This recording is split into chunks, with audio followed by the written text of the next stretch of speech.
আজকের রেসিপি শীতের সবজি দিয়ে একদমই ইজি ব্রেকফাস্ট। চলুন তবে দেখে নিই ঝটপট ব্রেকফাস্ট রেসিপিটি। প্রথমে সমস্ত উপকরণ দিয়ে একটা ব্যাটার তৈরি করে নিব। দিয়ে দিলাম 1 কাপ পরিমাণ সুজি, 3 টেবিল চামচ পরিমাণ ময়দা এবং 3 টেবিল চামচ পরিমাণ চালের গুঁড়া দিয়ে দিয়েছি।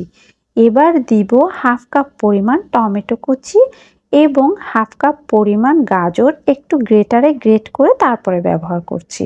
দিয়ে দিলাম 2 টেবিল চামচ পরিমাণ পেঁয়াজ কুচি, 1 টেবিল চামচ পরিমাণ কাঁচামরিচ কুচি এবং 1/4 কাপের মতন ধনেপাতা কুচি। এবার দিচ্ছি 1 চা চামচ পরিমাণ গরম মশলার গুঁড়া, 1 চা চামচ লবণ এবং সামান্য একটু আদা কুচি। দিয়ে দিচ্ছি একটা ডিম এবং দিয়ে দিব 1/4 কাপের মতন নারকেল কোড়া। এই নারকেল কোড়াটা দিলে কিন্তু টেস্ট একটু ভালো আসবে।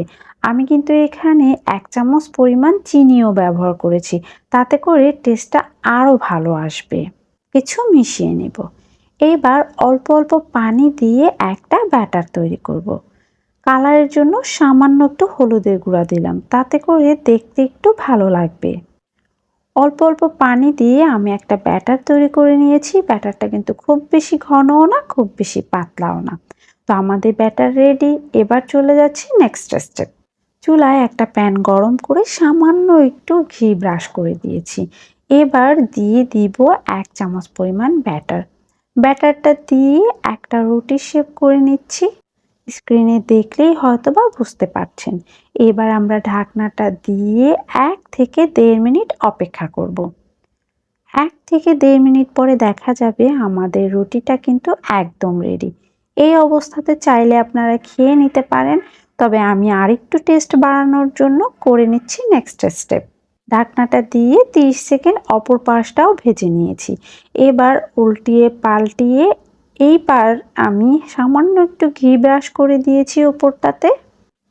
এবার ওপর দিয়ে আমি একটু গাজর কুচি দিয়ে দিচ্ছি, তারপরে ধনেপাতা কুচি দিয়ে দিচ্ছি আর একটু টমেটো কুচি দিয়ে দিচ্ছি।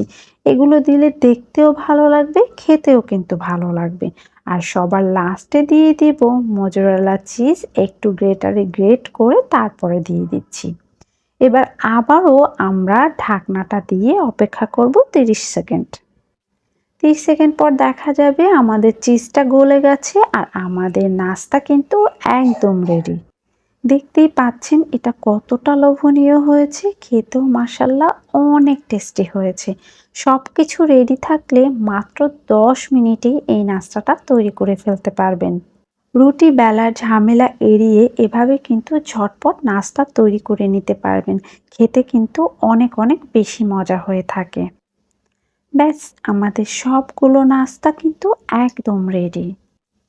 এটা এমনিতেও খেতে খুব ভালো লাগে, তারপরও চাইলে কিন্তু মেয়োনিজ, সসেস অথবা সালাদের সাথে সার্ভ করতে পারেন। আজকে তাহলে এ পর্যন্তই। সবাই ভালো থাকবেন। আল্লাহ হাফেজ।